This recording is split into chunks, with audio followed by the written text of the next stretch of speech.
bacaan ketika rukuk sujud maka tidak masalah. Allahu Akbar, tidak baca apa-apa. Enggak dibaca enggak? Saya tambahkan satu lagi. Enggak apa-apa. Oh, layaknya. Baca. Tumakninah.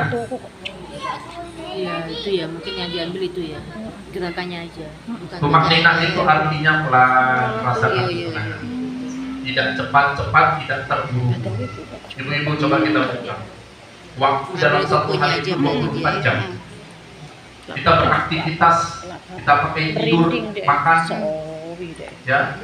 Allah itu hanya memanggil kita satu sholatnya 5 menit. Dikali 5 kali sholat, yang paling panjang mungkin hanya 10 menit. 10 menit juga jam. Tabungan apa? Dikalikan 50 menit Buku ngaji saja. kemarin waktu di sekolah. Dari 24 jam.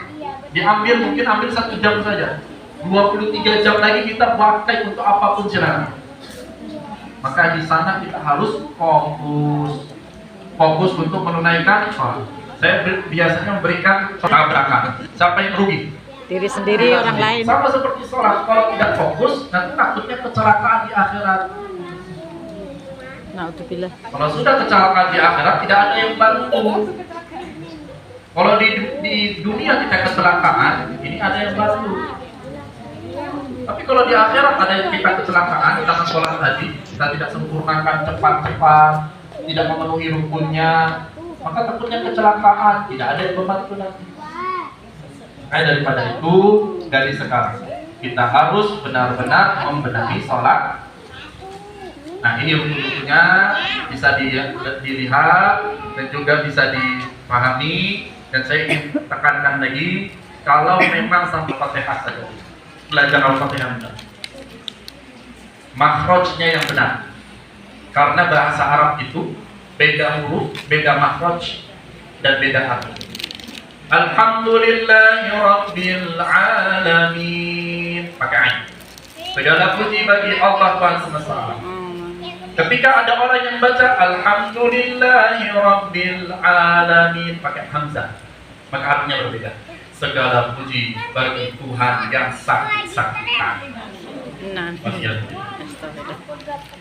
Selanjutnya yang biasa terjadi di ayat selanjutnya, Iyyaka na'budu wa iyyaka nasta'in. Banyak orang yang membaca Iyyaka na'budu wa iyyaka nasta'in, iyanya tidak ada tasydidnya, tidak ada penekanannya.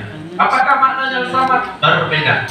Iyyaka na'budu, hanya kepadamu kami menyembah ya Allah. Wa iyyaka nasta'in, dan hanya kepadamu kami memohon pertolongan.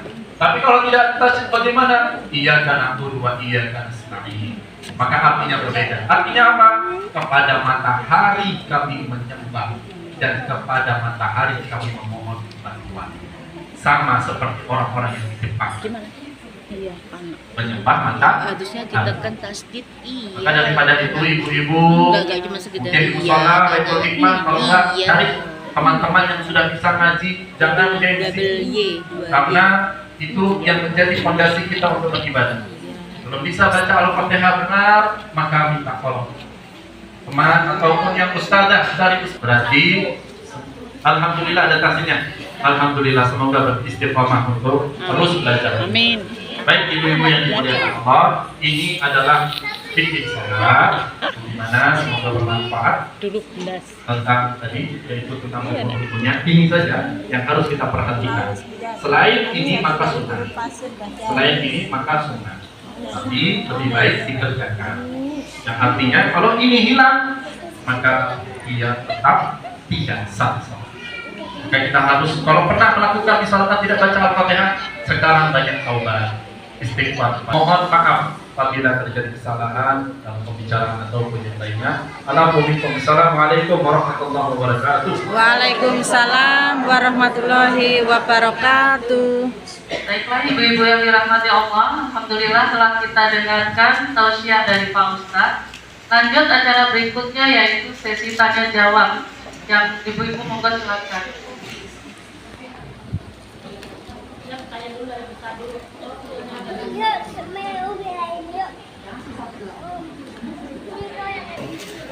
Saya nanya. Oh ya. Ini pertanyaan atau saya yang bertanya? Oh ya. Apa bisa pertama, soal pertama. Nanti Ibu minta tolong dilihat ya, biar hadir. Di dalam Al-Quran ada lafaz sholat yang artinya doa. Terdapat dalam Quran surat keberapa dan ayat keberapa? Ayo, banyaknya. Aku nyoting saja. Iya, Aku nyoting saja. Tuh. Aku bagian nyoting saja.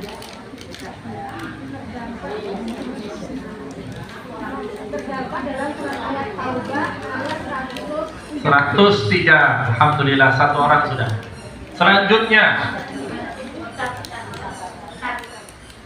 Selanjutnya apa pengertian dari sholat? Salat itu doa. Nah, itu yang paling Doa. sudah sampai sendiri ya. Doa ya. Berdoa secara istilah Istilahnya suatu perbuatan dan perkataan yang diawali dengan takbiratul ihram dan diakhiri dengan salam. alhamdulillah 2. Yang ketiga terakhir. Yang terakhir adalah tentang manfaat dari salat. Tujuan kenapa Allah memerintahkan kita salat? Biar tenang hidupnya. Nah, balik depannya. Tujuan sholat untuk mendapatkan ridho Allah Oh iya, ridho. dan untuk mencapai kesuksesan dunia. Alhamdulillah. Ya, sudah. Dapat door prize. Pembagian door prize-nya yang bisa menjawab ini. Oper ke belakang. Oper-operai. Alhamdulillah ibu-ibu ya. Baiklah ibu-ibu, ada yang masih belum paham mungkin atau ada yang ingin bertanya kepada Pak Ustadznya, ini tanpa doorpress loh ya. Silakan ibu.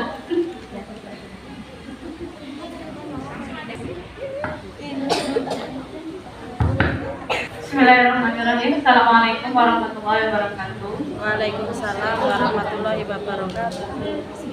Sebelumnya Ustaz, saya mau tanya tentang rukun sholat tadi yang membaca Al-Fatihah. Ketika kita bepergian, biasanya kan kita yang perempuan ikut berjamaah di dalam masjid tersebut. Kemudian imam itu membaca PH. Apakah kita itu mendengarkan dahulu Al-Fatihah itu, kemudian saat imam baca surat baru kita baca Al-Fatihah, atau kita mengikuti imam saat membaca Al-Fatihah? Assalamualaikum warahmatullahi wabarakatuh. Ibu-ibu yang dimuliakan Allah, membaca Al-Fatihah untuk yang diwajibkan adalah yang pertama untuk orang yang sholat sendirian, satu. Yang kedua adalah ketika dia menjadi imam. Dua ini sudah disepakati, tidak ada perbedaan. Tetapi kalau dia menjadi makmum ada perbedaan pendapat. Menjadi 3. Pendapat yang pertama, pendapat Imam Syafi'i. Wajib hukumnya makmum membaca Al-Fatihah dalam setiap keadaan, kecuali dia memang tidak mendapatkan waktu untuk membaca Al-Fatihah. Contohnya bagaimana? Contohnya ketika dia datang mendapatkan makmum sudah ruku, imam sedang ruku, maka jatuh kewajiban untuk membaca Al-Fatihahnya, karena ruku itu dihitung satu sholat, satu rakaat. Jadi bacanya bagaimana? Ada 2 cara. Satu, diseling-seling ataupun di antara bacaan-bacaan imam. Imam membaca Bismillahirrahmanirrahim, maka dia baca Bismillahirrahmanirrahim. Alhamdulillahirabbil alamin, dia baca Alhamdulillah. Ini boleh. Tapi terkadang imam ini panjang, cepat-cepat. Bismillahirrahmanirrahim, Alhamdulillahirabbil alamin, jadi cepat. Apalagi kalau sholat taraweh, kejar tayang, cepat selesai. Sampai ada yang satu nafas. Kalau di Indonesia mungkin jarang kita temukan, tapi kalau kami ketika di Mesir itu sering temukan. Satu nafas Misalnya bismillah sampai waladhdallin itu satu nafas. Tapi biasanya yang punya nafas-nafas besar ini orang-orang yang mohon maaf besar badannya. Dilihat dari hafalan Quran, tapi paham atau tidak fikih imamnya. Nah, maksud dari sakta itu apa? Antara bacaan Al-Fatihah dan juga bacaan surat pendek ada jeda. Waladhdallin, amin. Diam dulu. Nah, tujuannya apa diam itu? Memberikan tadi kesempatan bagi makmum untuk membaca Al-Fatihah. Karena tidak. Ini pendapat Imam Syafi'i. Pendapat yang kedua, pendapat Imam Abu Hanifah yang paling tua. Mazhab yang paling tua adalah Imam Abu Hanifah. Menyatakan kalau dia makmum tidak wajib membaca Al-Fatihah dalam setiap keadaan. Dalilnya apa? Ada hadis Nabi Muhammad SAW, faqira'atul imam qira'atul makmum. Bacaan imam itu sudah mewakili bacaannya makmum, sehingga tidak usah baca lagi makmum.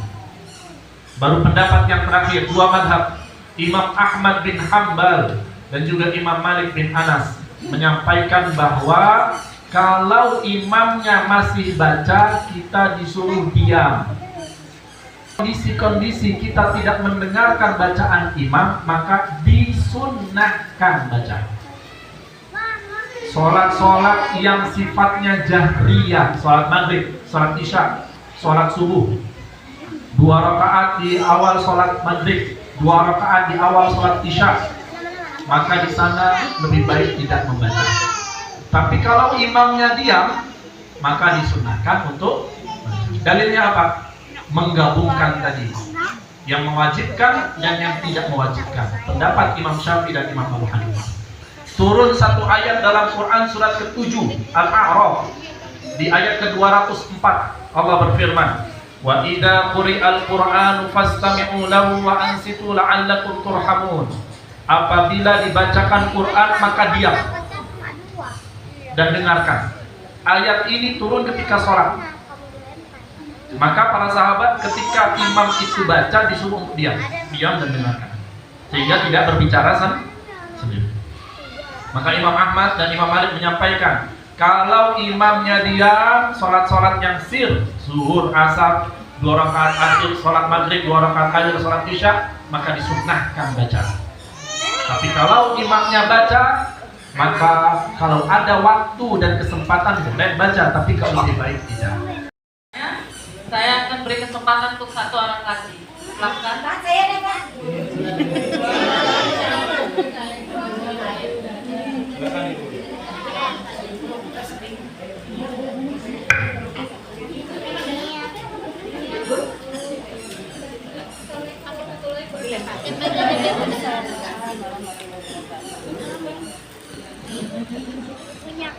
Assalamualaikum warahmatullahi wabarakatuh.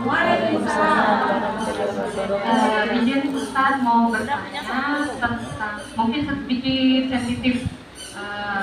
Kalau wanita biasanya kan ada namanya menstruasi dan dari tidak diperbolehkan untuk sholat karena kita darahnya kan izin Ustaz kalau misalnya kita bagaimana caranya kita tuh untuk mengganti sholat pada saat setelah menstruasi selesai, karena kan hukumnya sholat itu adalah wajib, jadi kita tidak berdosa.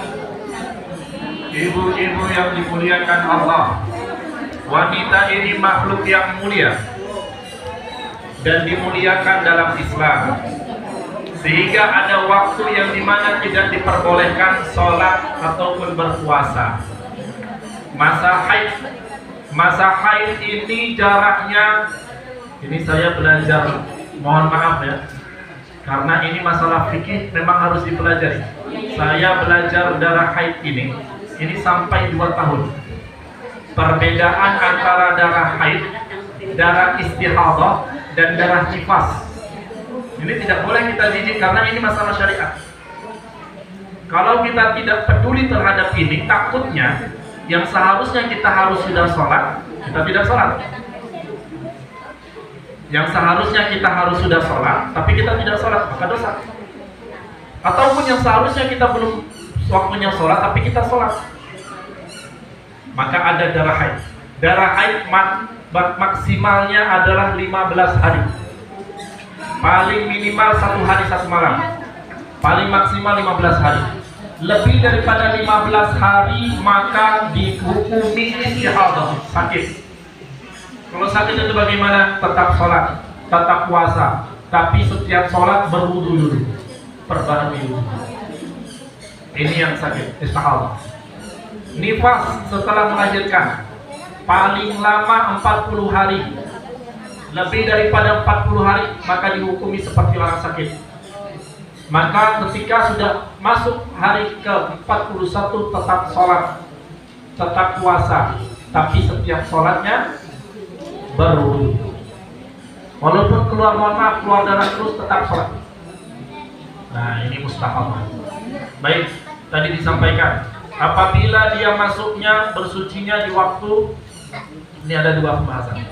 Kalau misalkan dia bersucinya seharusnya di waktu zuhur atau di waktu asar misalnya, maka pendapat 4 mazhab. Kalau sholatnya itu bisa dijamak, sholat yang bisa dijamak, sholat zuhur dan sholat maghrib, dia tunaikan dua-duanya. Kalau sampai sakit ini baru buka kayak Zuhur dan asar. Boleh asar dulu atau zuhur, tapi lebih bagus adalah zuhur dulu baru asar. Harus seperti itu. Kalau sholat maghrib dan isya, dia baru bersuci malam, baru selanjutnya malam dia bersuci setelah isya. Maka maghrib dan isya boleh dijamak atau tidak? Boleh. Maka kerjakan tadi. Jamak bukan qasar. Qasar itu mempersingkat, tapi jamak itu menggabungkan. Kalau sholat subuh bagaimana? Tidak, karena tidak bisa dijamak. Kalau sudah keluar waktu sholat subuhnya sudah selesai, maka tidak wajib lagi dia untuk sholat subuh. Sampai sini paham ini dulu? Selanjutnya sedikit lagi agar tidak menjadi tanggungan. Apabila ada seseorang yang dimana dia masa haidnya datang, tetapi setelah azan mungkin di 10 menit, 20 menit setelah azan, waktu maghrib itu jam 4, waktu zuhur itu jam 12.15 misalkan, azan jam 12.15. Dia haidnya pada jam 12.30. Pertanyaannya, apakah dia wajib untuk mengqadha sholat zuhur tadi? Dilihat dari keadaan dan kebiasaan. Kalau dia itu, saya ingin jelaskan, kalau dia itu sedang datang haidnya, di mana datang haidnya itu jarak antara dia bisa sholat, dari azan dan sholat itu dia bisa sholat, selanjutnya dia mengakhirkan sholat itu, maka dia wajib untuk mengqadha. Tapi kalau dia hanya jaraknya sebentar, misalnya azan jam 12.15, dia haidnya jam 12.20, 12.20 yang artinya hanya 5 menit saja jarak antara azan dan dia haid, maka dia tidak usah mengqadha. Karena apa? Dia tidak sanggup, belum ambil wudunya, belum memakainya dan lain. Tapi kalau jaraknya itu antara azan dan dia kena haidnya itu sanggup sebenarnya dia menunaikan salat tapi diakhirkan, maka dia wajib mengqadha ketika nanti bersuci. Wallahu a'lam. Saya rasa cukup untuk pertanyaannya ya ibu-ibu. Baiklah, ibu-ibu hadirin yang dirahmati Allah, kita memasuki acara yang kita tunggu-tunggu ya, yaitu pembagian dorban. Oke, Bapak Ustadz bisa minta untuk dipimpin berdoa. Baik, ibu-ibu yang dimuliakan Allah, mohon waktunya sebentar. Mari kita sama-sama berdoa. Kalau kita minta sama makhluk itu pasti tidak ada. Kita keluarga kita yang sudah mendahului kita kembali ke rahmatullah, semoga segala dosa-dosanya diampuni oleh Allah dan diberikan tempat yang paling baik di sisinya. Amin. Yang kedua, untuk saudara-saudari kita, keluarga kita, orang tua kita yang sedang terbaring sakit di rumah ataupun di rumah sakit, semoga diangkat segala penyakitnya sehingga bisa menjalankan aktivitas seperti biasanya. Dan untuk kita semua, semoga kita bisa beristiqomah yang telah diperintahkan Allah menjadi Abdullah hambanya Allah sampai nanti kita diwafatkan insyaallah dalam keadaan husnul khatimah. Amin ya rabbal alamin. Bismillahirrahmanirrahim. Hamdan